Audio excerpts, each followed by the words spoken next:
hatai ilam thu so ho ngai zin phai mit ka sing mo e ke vang sin le yang le vaing ting la nu asang zan tâm helang lem na mei pi jing jong le kalung sit nang ja a kitim jing ka hi tôi ge nu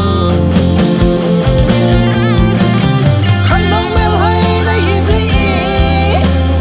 gol hang ki ve sa han hello how are you darling hin ti hen lang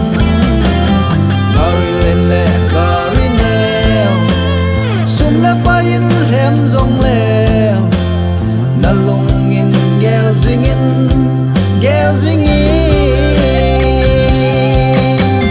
na lung se pen chu na lung se ke ke hi na lung se pen chu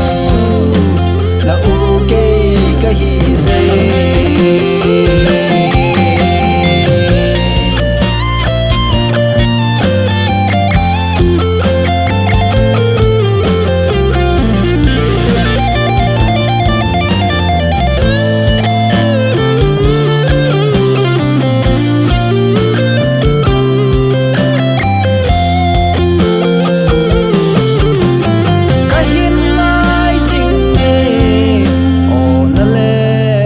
bang kho